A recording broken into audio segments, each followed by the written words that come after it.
இந்த நாளைக்கான ப்ரெடிக்ஷன் பார்த்தலாம். குட்டி காவேரிக்கு எந்த பிரச்சனையும் வந்துடக்கூடாது. இந்த சமயத்தில் காவேரி தான் அம்மாவோட அம்மாங்கிறதும் தெரிஞ்சிடணும்னு நினைக்கிற வீக்கா ஃபேன்ஸ் கண்டிப்பாக நம்ம வீடியோக்கு லைக் பண்ணிக்கோங்க. விஜய் அன்பு சொன்னதை கேட்டு அப்படியே ஷாக் ஆயிடுவார். சித்தப்பா, நீங்கள் எதுவும் விஷயம் தெரியாமல் ஏதாவது ஒன்று சொல்லிட்டு இருக்காதீங்க. அப்படி வந்துட்டு ராகவ் ரிலீஸ் ஆயிருந்தா எனக்கு இன்ஃபர்மேஷன் வந்திருக்குமே, உங்களுக்கு இதெல்லாம் யார் சொன்னது அப்படின்ன மாதிரி கேட்க, அவன் தான்ப்பா சொன்னான். அவனை தான் நான் பார்த்தனே போன வாரத்தில். ஒரு நாள் நைட் நான் காரில் போயிட்டுருக்கும்போது என் காருக்கு முன்னாடி அவன் வண்டி விட்டு ஏற்றிட்டு ஓவராக சவுண்ட் விட்டு பேசினான். அப்போ எனக்கே ஷாக் ஆகிடுச்சு. ஏன் எதுக்கு நீங்கள் வந்திருக்க அப்படின்ன மாதிரி கேட்க, இவ்வளோ வருஷம் நான் ஜெயிலில் கழித்துட்டுருக்கேன், அதுக்கெல்லாம் பதிலடி கொடுக்க வேண்டாமா, அப்படியெல்லாம் நான் நிம்மதியாக விட்டுருவேனா, உங்களை பழி வாங்காமல் விட மாட்டேன்னு என்கிட்டயே ஓவராக சவுண்ட் விட்டான் அப்படின்ன மாதிரி சொல்ல, உடனே தாத்தா கோவம் வந்துடும். என்ன மாப்பிள்ள, அப்படி நீங்கள் ராகவை பார்த்துருக்கீங்கன்னா எங்ககிட்ட சொல்லியிருக்கலாம்ல. நீங்கள் வீட்லேயுமே யார்கிட்டையுமே சொல்ல கிடையாது, கப்பு சிப்புன்னு அமைதியாக தானே இருந்தீங்க. இப்போ குழந்தைக்கு ஒரு பிரச்சனைன்னு வந்ததுக்கப்புறம் இப்போ சொன்னீங்கன்னா என்ன அர்த்தம்? நீங்கள் சொல்கிறத நம்பலாமா வேண்டாமான்னு கூட தெரியல அப்படின்ன மாதிரி சொல்ல, என்னமாமா என்னை பார்த்தா உங்களுக்கு எப்படி தெரியுது, நம்பலாமா வேண்டாமான்னு கேட்குறீங்க? நம்புறதும் நம்பாததும் உங்கள் விருப்பம். அதுக்கப்புறம் உங்களோட நஷ்டம்தான் ஆகும். சரியா? நானும் குழந்தைக்காக யோசிக்கிறவன் தான். அந்த குழந்தை மேலே பாசம் இல்லாமலாம் கிடையாது. எங்களுக்கும் எல்லாம் உரிமை இருக்குது. நான் தான் சொல்கிறேன்ல, ராகவ் ரிலீஸ் ஆகிட்டான், காஞ்சிபுரத்தில் தான் இருக்கான். அதுவும் போக அவன் அன்றைக்கி என்கிட்ட சொன்னது என்னென்னா, உங்கள் ஏரியாலேயே தான் நானும் வீடு பார்த்துருக்கேன், உங்களை என்ன பண்ணுறேன் அப்படி இப்படின்னு பயப்படுத்தினா அப்படின்ன மாதிரி சொல்ல, உடனே விஜய் கேட்பார், ஏன் சித்தப்பா, உங்களுக்கு தான் ராகவ் ரிலீஸ் ஆகிட்டான், அவன் வந்து உங்களை மிரட்டினான்னு தெரிஞ்சதில்ல, அப்புறம் என்ன நீங்கள் யார்கிட்டையுமே எதுவும் சொல்லலை? அட்லீஸ்ட் முன்னாடியே சொல்லியிருந்தீங்கன்னா நாங்கள் கொஞ்சம் அலர்ட்டாவது இருந்திருப்போம். இப்படி அசால்ட்டாக இருந்திருக்க மாட்டோம்ல. என்ன விளையாடுறீங்களா அப்படின்ன மாதிரி விஜய்க்கு கோவம் வர, உடனே ராதா, ஏங்க இப்படி பண்ணுறீங்க? நீங்கள் முன்னாடியே விஷயத்த சொல்லியிருக்கலாம்ல. எனக்கே நீங்கள் சொன்னதை கேட்டு ஷாக் ஆகுது. திரும்பி இந்த பிரச்சனையெல்லாம் ஸ்டார்ட் ஆகிடுச்சா? இவ்வளோ வருஷமும் நம்ம நிம்மதியாக இருந்தோம், இந்த பசுபதி தொல்லையும் ராகவ் தொல்லையும் இல்லாமல். இப்போ திரும்பி வந்துட்டு நம்மளுக்கு இந்த பிரச்சனை ஆரம்பிச்சிருச்சே அப்படின்ன மாதிரி ராதா ரொம்ப பயப்பட, இதனால் ராதா நான் யார்கிட்டையுமே எதுவுமே சொல்லலை. நீங்கள் எல்லாருமே பதட்டப்படுவீங்க, பயப்படுவீங்க. சரி, எதுக்கு தேவையில்லாததை சொல்லி உங்களை குழப்பிக்கிட்டு இருக்கணும்னு நானும் அசால்ட்டாக விட்டுட்டேன். அவன் சின்ன பையன், அவன் என்ன பண்ணிட போகிறான்ட்டு நானும் அசால்ட்டாக இருந்தேன். ஆனால் இப்படியெல்லாம் பண்ணுவான்னு நான் நினைக்கவே இல்லை. கண்டிப்பாக 100க்கு 100% நான் அடித்து சொல்கிறேன் விஜய், இதுக்கு காரணம் அந்த ராகவ் தான் அப்படின்ன மாதிரி சொல்ல, என்ன சித்தப்பா இப்போ சொல்கிறீங்க? எனக்கு நினச்சாலே ரொம்ப படப்படன்னு இருக்குது அப்படின்ன மாதிரி விஜயும் ரொம்ப டென்ஷனாக. ராதா உடனே கேட்பாங்க, ஏங்க அவன் என்ன சின்ன பையனா? விஜய் இன்னைக்கு இந்த நிலைமையில் இருக்கான்னா அது எல்லாத்துக்கும் காரணம் அவன் தானே. அவன் பண்ண வேலை அவங்க அப்பாவை விட பெரிய வேலையாக தானே பண்ணான். இன்றைக்கி விஜய் உயிர் பொழைச்சி இன்றைக்கி நம்ம கண்ணு முன்னாடி நிற்கிறான், நம்ம குழந்தை நம்ம கூட இருக்குன்னா அது எந்த கடவுள் செஞ்ச புண்ணியமோ தெரியல, எந்த கடவுளுக்கு நம்ம செஞ்ச புண்ணியமோ தெரியல. இல்லைன்னா இவங்களுக்கெல்லாம் என்றைக்கும் ஏதாவது ஆயிருந்திருக்கும் அப்படின்ன மாதிரி சொல்ல, உடனே காவேரிக்கு ரொம்ப டென்ஷன் ஆயிரும். சார், என்ன சார் சொல்லிகிட்ருக்கீங்க? யாரை பற்றி எவ்வளோ டீட்டெயிலாக பேசிகிட்ருக்கீங்க? அதுவும் அந்த ஆள் ரொம்ப மோசமானவன்லாம் சொல்லி பேசிகிட்ருக்கீங்க. உங்களுக்கு யாராவது எனிமீஸ் இருக்காங்களா? இது அவன் பண்ண வேலைன்னு தான் சந்தேகப்படுறீங்களா அப்படின்ன மாதிரி கேட்க, உடனே ராதா பார்த்து முறைப்பாங்க, உங்கள் வேலையை பாருங்கள், நாங்கள் இதெல்லாம் பார்த்துக்குறோம். எங்கள் ஃபேமிலி விஷயத்தில் நீங்கள் தலையிட வேண்டாம். நீங்கள் பண்ணதெல்லாம் போதும். உங்ககிட்ட குழந்தை இருந்துச்சுன்னா பாதுகாப்பாக இருக்கும், நீங்கள் பொறுப்பாக பார்த்துப்பீங்கன்னு தானே நாங்கள் நம்பி விட்டோம்.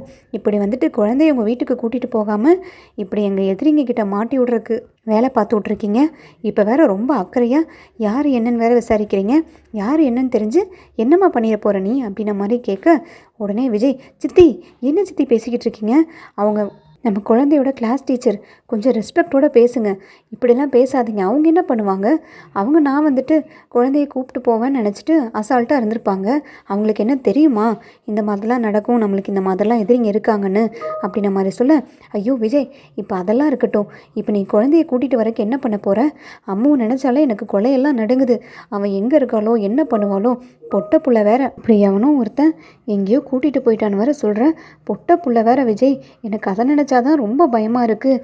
இந்த காலத்தில் நியூஸில் என்னென்னலாம் வந்துட்டுருக்குன்னு நான் ஒவ்வொரு நாளும் வித்தியாசமாக வரதை பார்த்துக்கிட்டு தானே இருக்கோம்.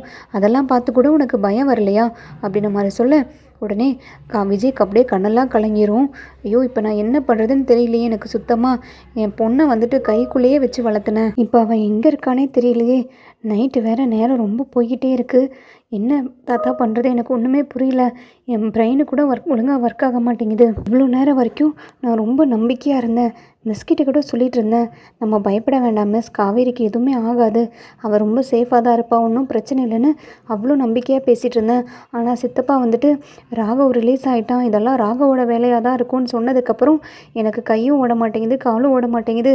என் பிள்ளை அவன் என்ன பண்ணிடுவானோன்னு ரொம்ப படபடன்னு இருக்குது தாத்தா, எனக்கு ரொம்ப பயமாக இருக்குது அப்படின்ன மாதிரி சொல்ல, உடனே தாத்தா பக்கத்தில் ஓடி போய், விஜய் விஜய் நீ எதுக்கும் பதட்டப்படாத விஜய், நீ பயப்படாத, நம்ம அம்முக்கு எதுவுமே ஆயிராது, அந்த கடவுள் நம்மளை ரொம்பலாம் சோதிச்சிட மாட்டான், அவன் நம்மளை எவ்வளோ சோதிக்கணுமோ அவ்வளோ சோதிச்சிட்டான், நம்ம குடும்பத்தில் மீதியே இருக்கிறது நம்ம மட்டும்தான், அதுவும் நிம்மதி இல்லாமல் ஒரு வாழ்க்கையை வாழ்ந்துட்டுருக்கோம், இதுக்கு மேலேயும் அந்த கடவுள் நம்மளை சோதிக்கிறதுக்கு வாய்ப்பே கிடையாது, நீ எதுக்குமே பயப்படாத, பதட்டப்படாத விஜய், நம்ம அம்மா எப்படியாவது கண்டுபிடிச்சிடலாம் அப்படின்ற மாதிரி சொல்ல, காவேரிக்கு பயங்கரமாக அழுக வந்துடும்.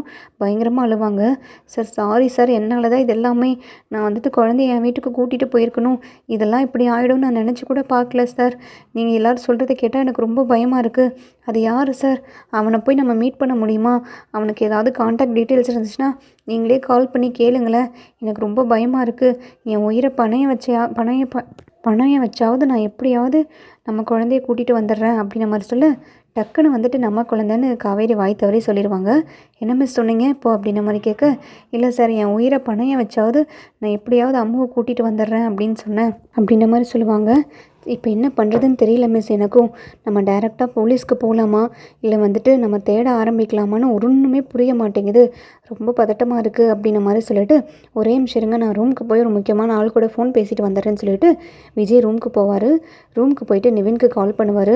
பிரதர் இங்கே என்னென்னமோ பிரச்சனை போயிட்டுருக்கு பிரதர், நேற்று தான் உங்ககிட்ட பேசினேன், ரொம்ப ரிலாக்ஸிங்காக ரொம்ப நாளுக்கு அப்புறம் சந்தோஷமாக பேசணும், இப்போ திரும்பி பிரச்சனை ஆரம்பிச்சிருச்சு பிரதர், இங்கே ராகவ் ரிலீஸ் ஆகிட்டானாமா, இன்றைக்கி என்னன்னா ஸ்கூலுக்கு போன குழந்தைய அவன் கடத்திருப்பான் போல இருக்குது, இன்னும் பாப்பா வந்துட்டு வீட்டுக்கு வரல பிரதர், ரொம்ப பயமாக இருக்குது, நீங்கள் ராகவ் பற்றின டீட்டெயில்ஸோ இல்லை பசுபதி பற்றின டீட்டெயில்ஸ் ஏதாவது கிடைச்சதுன்னா இமீடியட்டாக அனுப்புங்க அப்படின்ன மாதிரி சொல்ல, என்ன பிரதர் சொல்கிறீங்க, அந்த ராகவ் திரும்பி வேலையை ஆரம்பிச்சிட்டானா, அப்போவே நினச்சேன், அவன் ஜெயிலிருந்து ரிலீஸ் ஆன நியூஸ் எனக்கும் வந்துச்சு, இவன் எதுவும் பண்ண மாட்டான், ஏற்கனவே ஜெயில் அனுபவம்லாம் அவனுக்கு நிறையா இருக்கும், ஜெயில் தண்டனையும் அனுபவிச்சுட்டு வந்திருக்கான், இதுக்கு மேலே அவனும் அவங்க அப்பனும் அடங்கிடுவான்னு நினச்சா இன்னும் இவனுங்க 2 பேரும் அடங்கலை போல் இருக்குது, நான் என்ன ஏதுங்கிறத விசாரித்து பார்க்குற விஜய், நான் இமீடியட்டாக கிளம்பி நான் அங்கே காஞ்சிபுரம் வரேன், உங்கள் கூடயே இருந்து நானும் தேட ஆரம்பிக்கிறேன் அப்படின்ன மாதிரி நிவின் பேசுவார். அதுக்கப்புறம் பார்த்திங்கன்னா அம்முவை காட்டுவாங்க. அம்மு அங்கே பார்த்திங்கன்னா நிறைய ஆளுங்க இருப்பாங்க. ஒரு பெரிய பங்களாவில் வந்துட்டு அம்முவை வச்சுட்டு அந்த ராகம் வந்துட்டு அம்முவை என்ன சொல்லி கூட்டிகிட்டு போயிருப்பானா, உங்கள் அம்மா வந்திருக்காங்க, உங்கள் அப்பா விஜய் தான் கூட்டிகிட்டு வர சொன்னார் ஒன்று, அங்கே மிஸ்ஸும் கூடயே இருக்காங்களாம்மா, உனக்கு மிஸ்ஸுனால் ரொம்ப பிடிக்கும்ல, கண்டிப்பாக வந்துட்டு நீ வந்தேன்னா உன் அம்மா மிஸ்ஸு உன் அப்பா எல்லாத்தையுமே இன்றைக்கி பார்க்கலாம், உன் அப்பா தான்ப்பா உன்னை கூட்டிகிட்டு வர சொன்னாங்கன்னு சொல்லிட்டு ரொம்ப நம்புகிற மாதிரி பேசி கூட்டிகிட்டு போயிருப்பாங்க. அம்மாவை பார்க்கணுன்ற ஆசையில் காவேரி பாப்பாவுமே எதுவுமே யோசிக்காமல் அந்த ஆள் கூட காரில் ஏறி போயிருப்பாங்க. அந்த டைமில் பார்த்தீங்கன்னா காவேரி பாப்பா அந்த ராகவ் கிட்டே போய் கேட்பாங்க, அங்கிள் இங்கே என்ன அங்கிள், என் அப்பாவும் காணோம் என் அம்மாவும் காணோம், என் மிஸ் கூட காணுமே, காவேரி மிஸ் கூட காணோம், இங்கே ஏன் என்னை கூட்டிகிட்டு வந்திருக்கீங்க அப்படின்ன மாதிரி கேட்க, ஓ உனக்கு காவேரி மிஸ்ஸை பார்க்கணுமா இல்லை அம்மாவை பார்க்கணுமா, கரெக்டாக சொல்லு பாப்பா அப்படின்ன மாதிரி சொல்ல, எனக்கு காவேரி மிஸ்ஸையும் பார்க்கணும் என் அம்மாவையும் பார்க்கணும் அங்கிள், எனக்கு 2 பேர்த்தையுமே பார்க்கணும் அப்படின்ன மாதிரி சொல்ல, no no no no uncle வந்து ஒரே ஒரு ஆப்ஷன் தான் கொடுப்பேன், உன் காவேரி மிஸ்ஸா இல்லை உன் அம்மாவா அப்படின்ன மாதிரி ராகவ் ரொம்ப கலாய்ச்சி குழந்தைய வந்துட்டு டார்ச்சர் பண்ணுவார். உடனே அம்மாவும் சொல்லுவாங்க, சரி அம்மாவை நான் அப்புறம் பார்த்துக்கிறேன், இன்றைக்கி வந்துட்டு நான் காவேரி மிஸ்ஸை பார்த்துக்கிறேன், ஏன்னா காவேரி மிஸ் ரொம்ப கோவமாக போனாங்களா, அவங்க கூட நான் பேசவே இல்லை சரியா, அவங்களும் இன்றைக்கி ஃபுல்லாகவே வந்துட்டு மூட் அவுட்டாகவே இருந்தாங்க, எங்கள் அப்பாவும் வந்துட்டு அவங்கள இரிட்டேட் பண்ணிட்டாங்க, அதனால் இப்போ நீங்கள் காவேரி மிஸ்ஸவே கூட்டிகிட்டு வாங்க அங்கிள், நான் காவேரி மிஸ் கூடயே இருந்துக்கிறேன், அவங்கள பார்த்துட்டு நான் அவங்க வீட்டுக்கு வேணால் போயிடுறேன், அங்கேயும் பாட்டியெல்லாம் என்கிட்ட நல்லா பேசுவாங்க அப்படின்ன மாதிரி சொல்ல, உடனே ராகவ் விழுந்து சிரிப்பான்.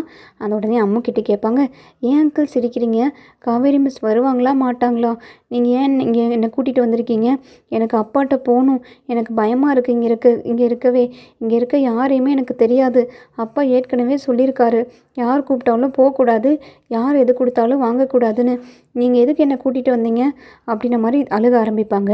உடனே ராகவ், ஏய் பாப்பா அழுகவெல்லாம் கூடாது, அழுதுன்னா பார்த்துக்கோ, உனக்கு என்ன வேணுமோ சொல்லி நான் வாங்கி தரேன், சாக்லேட் வேணுமா ஐஸ்கிரீம் ஐஸ்கிரீம் வேணுமா அப்படின்ற மாதிரி கேட்க, எனக்கு எதுவுமே வேண்டாம், எனக்கு என் அப்பாட்ட தான் போகணும், நீங்கள் ஏன் நீங்கள் கூட்டிகிட்டு வந்தீங்க, எங்கள் அப்பா கிட்ட கொண்டு போய் விடுங்க அப்படின்ற மாதிரி சொல்ல, சரி சரி வா நம்ம உங்கள் அப்பாவுக்கு வந்துட்டு வீடியோ கால் பண்ணலாமா அப்படின்ற மாதிரி கேட்க, ஏன் அப்பா எங்கே இருக்காரு அப்படின்ற மாதிரி ராகவ் கிட்ட பாப்பா கேட்க, உங்கள் அப்பாவும் காவேரி மிஸ்ஸும் உங்கள் வீட்டில் தான் இருக்காங்க, நம்ம அவங்க கூட பேசலாம் சரியா, இப்போ தான் வந்துட்டு அவங்கள மானிட்டர் பண்ணுறக்கு இன்னொரு 2 அங்கிள் அனுப்பணும், அவங்க 2 பேருமே ஒட்டுக்காக தான் இருக்காங்க, ரொம்ப டென்ஷனாக வேறு இருக்காங்கன்னு நான் கேள்விப்பட்டேன், சரி வா இப்போதைக்கு ஒரு செல்ஃபி மட்டும் எடுத்து அனுப்பலாம், கொஞ்ச நேரத்தில் வீடியோ கால் பண்ணி பேசலாம், உன் அப்பாவும் காவேரி மிஸ்ஸும் பிஸியாக இருக்காங்களாமாப்பா அப்படின்ற மாதிரி சொல்ல, சரி அங்கிள் அப்போ இன்றைக்கி நீங்கள் செல்ஃபி மட்டும் அனுப்பி விடுங்க, கொஞ்ச நேரம் கழித்து நம்ம அப்பாட்ட பேசலாம், இல்லைனா அப்பாவையே இங்கே வர சொல்லுங்கள் அப்படின்ற மாதிரி சொல்லிட்டு குழந்தை வந்து ஃபோட்டோவில் சிரித்த மாதிரி இருப்பாங்க. ராகவ் அம்மு 2 பேருமே சேர்ந்து ஃபோட்டோ எடுத்து அதை கேலரியில் வச்சிட்ருப்பான். உடனே ராகவ் யோசிப்பான், இப்போ அனுப்பலாமா இல்லை வந்துட்டு இன்னும் கூட கொஞ்சம் டென்ஷன் கொடுத்து காவேரியும் விஜயும் அழுக விட்டு கதற விட்டு அதுக்கப்புறம் இந்த ஃபோட்டோவை அனுப்பலாமான்னு தெரியலையே, ஒரே கன்ஃபியூஷனாக இருக்குது, இங்கி பிங்கி பாங்கி போட்டு பார்க்கலாம் அப்படின்ற மாதிரி போடுவாங்க. அப்புறமா பார்த்தீங்கன்னா சரி ஒரு வழியாக நம்மளுக்கு வந்துட்டு சக்ஸஸே வந்துருச்சு, இன்றைக்கி ஃபோட்டோ அனுப்பி விட்டுறலாம், அவங்களோட ரியாக்ஷன் என்னங்கிறதை நம்மளும் பார்க்கலாம் அப்படின்ற மாதிரி ராகவ் பிளான் பண்ணிகிட்ருப்பான். அந்த டைமில் பார்த்தீங்கன்னா, மிஸ் வாங்க மிஸ் நம்ம உடனடியாக கிளம்பலாம், வெளியில் போய் நம்ம தேட ஆரம்பிக்கலாம், அல்லது நைட்டு வரைக்கும் பார்த்துட்டு நம்ம போலீஸ் ஸ்டேஷனில் கம்ப்ளைண்ட் பண்ணிடலாம் அப்படின்ற மாதிரி சொல்லிவிட்டு காவேரி கூப்பிட்டுட்டு விஜய் போவார். அந்த டைமில் பார்த்தீங்கன்னா விஜய் காவேரி கிட்ட சொல்லுவார், மிஸ் நான் உங்களை கூப்பிட்டு போய் இப்போ வீட்டில் விட்டுடுறேன், நான் எதுவாக இருந்தாலும் பார்த்துக்கிறேன், கூட சித்தப்பாவும் வருவாங்க வேறு காரில், நீங்கள் ஒன்றும் பிரச்சனை இல்லை, நீங்கள் டென்ஷன் ஆகாமல் ரிலாக்ஸாக இருங்க, நான் என் குழந்தை எப்படியாவது கண்டுபிடிச்சிருவேன் அப்படின்ற மாதிரி சொல்ல, இல்லை சார் வேண்டாம், நான் எப்படினாலும் போய் அங்கே நிம்மதியாக இருக்க முடியாது, என் அம்மா மட்டும் நான் வீட்டுக்கு போனேன்னா என்னை தொலைச்சிருவாங்க, அம்முக்குட்டிக்கு இந்த மாதிரி ஆனதுக்கு காரணம் நான் தானே சொல்லி என்னை உண்டு இல்லைன்னு ஆக்கிடுவாங்க, அதுபோக குழந்தைய பார்த்தா மட்டும்தான் எனக்குமே நிம்மதியாக இருக்க முடியும் சார், நீங்கள் எங்கே போகிறதுனாலும் என்னையுமே கூட கூட்டிகிட்டு போங்க, எனக்கு இதெல்லாம் கொஞ்சம் கூட பயமே கிடையாது அப்படின்ற மாதிரி சொல்ல, இல்லை மிஸ் உங்களுக்கு எதுக்கு சிரமம், நான் பார்த்துக்கிறேன், லேட் நைட்டில் நீங்கள் ஏன் இந்த மாதிரிலாம் வந்துட்டுருக்கீங்க, போலீஸ் ஸ்டேஷன் கூட போக வேண்டிய சூழ்நிலை வரும், வேண்டாம் மிஸ் அப்படின்ற மாதிரி சொல்ல, சார் இப்போ எதனால் என்ன சார், போலீஸ் ஸ்டேஷன் போனால் தான் என்ன, அதெல்லாம் எனக்கு பிரச்சனை கிடையாது, நானும் வரேன் அப்படின்ற மாதிரி சொல்லிட்டு காவேரி கிட்ட விஜய் கிட்ட கேட்பாங்க, சார் உங்ககிட்ட ஒரு முக்கியமான விஷயம் கேட்கணும், நீங்கள் வீட்டில் எல்லாருமே ராகவும் பசுபதின்னு சொல்லிட்டு ரொம்ப நேரம் பேசிக்கிட்டே இருந்தீங்கல்ல, ராகவும் பசுபதியும் தான் உங்கள் ஃபேமிலிக்கு நிறைய பிரச்சனை கொடுத்துருக்காங்க, அவங்கனால தான் இந்த நிலைமைக்கெல்லாம் நீங்கள் வந்தீங்கன்னு எல்லாருமே பேசிகிட்டு இருந்தீங்கல்ல, அந்த பேரை வந்துட்டு என் லைஃப்பில் நான் நிறையா வாட்டி கேட்ட மாதிரி எனக்கு ஒரு மாதிரி மெமரிஸ் எல்லாம் ரீகால் ஆகுது சார், அந்த பசுபதின்ற பேரை கேட்டாலே எனக்கு ஒரு மாதிரி கை காலெல்லாம் ஷிவர் ஆகுது, அந்த பசுபதின்ற பேரை மற்றவங்க யூஸ் பண்ணி கேட்கும் போதும் எனக்கு அவ்வளோ கோவம் எனக்குள்ளேயே வருது, அது ஏன்னு தெரியல, என் லைஃப்லையும் இந்த மாதிரி பசுபதி ராகவன்ட்டு இருந்திருப்பாங்க போல இருக்குது, அவங்களுமே ஆப்வியஸ்லி எனக்குமே எதிரியாக தான் இருந்திருப்பாங்க போல இருக்குது, ஆனால் அவங்க யார் என்ன பண்ணாங்கன்னு தான் என்னால் ரீகால் பண்ண முடியல, ஆனால் நிச்சயமாக நான் அடித்து சொல்கிறேன், அவங்க அந்த பேரில் இருக்கவங்கனால எனக்கு நிறைய பேட் மெமரிஸ் இருக்குன்ட்டு எனக்கே ஃபீல் ஆகுது, என்னோடய மைண்டெல்லாம் அப்படி தான் சார் போகுது அப்படின்ற மாதிரி சொல்ல, விஜய் எதுவுமே பேச மாட்டார், உனக்கு எல்லாமே வந்துட்டு ரீகால் ஆகுது காவேரி, ஆனால் வந்து என்னங்கிறது தான் இன்னும் உனக்கு ஃபிக்ஸ் ஆக மாட்டேங்குது, கூடிய சீக்கிரம் அவனுங்களை பற்றி உனக்கு தெரிய வரும், முடியாத சூழ்நிலைக்கு நானே கண்டிப்பாக உங்ககிட்ட சொல்லிடுவேன் அப்படின்ற மாதிரி மனசுக்குள்ளே நினச்சிட்ருப்பாரு. அந்த டைமில் பார்த்தீங்கன்னா கரெக்டாக விஜய் ஃபோனுக்கு ராகவ் ஃபோட்டோ அனுப்பிவிட்ருப்பான். ராகவ் ஃபோட்டோ அனுப்பிவிட்டதுமே ஓப்பன் பண்ணுவார், யாரோ மெசேஜ் பண்ணியிருக்காங்கன்னு சொல்லிட்டு கேஷுவலாக எடுத்து ஓப்பன் பண்ணால் ராகவும் அம்மும் இருக்கிற மாதிரி ஃபோட்டோவை பார்த்ததுமே விஜய் அப்படியே ஷாக் ஆகிடுவார். ஐயோ போச்சு, எல்லாமே போச்சு, இப்போ என்ன பண்ணுறதுனே தெரில, சித்தப்பா சொன்னது கரெக்டாக தான் இருக்குது, இவன் தான் வந்துட்டு அம்மாவை கடத்தியிருக்கான், இப்போ என்ன பண்ணுறதுனே தெரியலையே, ரொம்ப பயமாக இருக்குது மிஸ், எவன்கிட்டேருந்து என் குழந்தைய பாதுகாக்கணும், யார் முன்னாடியும் காட்டக்கூடாதுன்னு இவ்வளோ ஒளிஞ்சொழிஞ்சு நானும் இவ்வளோ வருஷமாக வளர்த்திட்டு இருந்தனும், அவங்களால திரும்பி என் குழந்தைக்கு பிரச்சனை வரப்போகுது, அவங்க பொல்லாதவனுங்க, அவனுங்க என்ன செய்யவும் யாரை என்ன பண்ணுறதுனாலும் தயங்கவே மாட்டானுங்க, என் ஒய்ஃப் ப்ரெக்னெண்ட்டாக இருக்கும்போது என் ஒய்ஃப் அப்படி ஒரு பிரச்சனையை கொடுத்தவன் இப்போ என் குழந்தைய வந்துட்டு எடுத்திருக்கானே என்ன பண்ணுறதுன்னு தெரியல அப்படின்ற மாதிரி ரொம்ப கோவப்பட்டும் எமோஷனாகவும் பேச, சார் நீங்கள் காட்டுங்க சார் என்ன ஃபோட்டோ வந்திருக்குன்னு சொல்லிட்டு காவேரி பார்ப்பாங்க. அந்த ஃபோட்டோவை பார்த்ததுமே காவேரிக்கும் வந்துட்டு பழைய மெமரிஸ் எல்லாம் பாதி ரீகால் ஆயிரும். சார் இந்த ஃபேஸை நான் எங்கேயோ பார்த்துருக்கேன், இந்த ஃபேஸில் இருக்கவனால தான் எனக்கும் இந்த மாதிரி ஒரு நிலமை வந்துருச்சுன்னு எனக்கு மைண்டுக்கு தோணுது, எனக்கு கடைசியாக வந்துட்டு லாரி ஆக்சிடெண்ட் ஆகிருக்குது, இவனோட ஃபேஸ் என் மைண்ட்லேயே நிற்கிது, இவனுக்கும் எனக்கும் ஏதோ சம்மந்தம் இருக்குது சார், இவன் உங்களோட எதிரி கிடையாது என்னோட எதிரி அப்படின்ற மாதிரி சொல்ல விஜய் எதுவுமே பேச மாட்டார். காவேரி மிஸ் நீங்கள் டென்ஷன் ஆகாதீங்க, தயவுசெய்து நீங்கள் பழைய மெமரிஸை ரீகால் பண்ணுறதுக்கு ட்ரை பண்ணாதீங்க, ஃப்ரீயாக விடுங்க. ஏற்கனவே உங்கள் அம்மா சொல்லியிருக்காங்க பழைய மெமரிஸை ரீகால் பண்ணால் கண்டிப்பாக வந்துட்டு பிரச்சனையாகும்னு. நீங்கள் எதுவுமே ட்ரை பண்ணாமல் ஸ்ட்ரெஸ் ஆகாமல் இருங்க. நான் எதுனாலும் உங்களுக்கு அப்புறமா எக்ஸ்பிளைன் பண்ணுறேன். இப்போ வேலையாக நம்ம அவனுக்கு கால் பண்ணி பேசலான்னு சொல்லிட்டு கால் பண்ணும்போது, என்ன விஜய் என்னோடய என்ட்ரி எப்படி இருக்குது, ரொம்ப நல்லா இருக்கா, உன் குழந்தை என்ன பண்ணலான்னு தான் சொல்லி டிஸ்கஸ் பண்ணிகிட்ருக்கேன் அப்படின்ற மாதிரி சொல்லு. டே ராகு, இங்கே பாருடா, உன் பிரச்சனையே இல்லாமல் இவ்வளோ வருஷம் நான் நிம்மதியாக இருந்தேன், திருப்பி நீ என் குழந்தை மேலே கை வைக்கணும்னு நினைக்காத. என்ன எதுவாக இருந்தாலும் என்கிட்ட 1 to 1 நீ மோது, என் குழந்தை மேலே டச் பண்ணாத, என் குழந்தைய கை வச்சிடாத, தயவு செய்து உன்னை கேட்டுக்கிறேன், என் குழந்தைய கொண்டு வந்து என்கிட்ட கொடுத்துரு அப்படின்ற மாதிரி சொல்ல. சரி சரி பிரதர், நீங்கள் டென்ஷன் ஆகாதீங்க, உங்கள் குழந்தைய வந்துட்டு நான் பஸ் ஸ்டாண்டில் உட்கார வச்சுருக்கேன், போய் கூப்பிட்டுக்கோங்க அப்படின்ற மாதிரி சொல்லிட்டு ஃபோனை கட் பண்ணிடுவான். அடுத்த மீட்டில் வந்துட்டு நான் பார்க்குறேன்னு சொல்லிட்டு மெசேஜ் வந்திருக்கும். அந்த டைமில் பார்த்தீங்கன்னா விஜய் யோசிப்பார், காவேரி கிட்ட கூடிய சீக்கிரம் வந்துட்டு அம்மாவோட அம்மா இவதாங்கிறத சொல்ல வேண்டிய சூழ்நிலை வந்துருச்சு. இதுக்கு மேலே வந்துட்டு நம்ம உண்மையெல்லாம் மறைச்சி வைக்கக்கூடாது.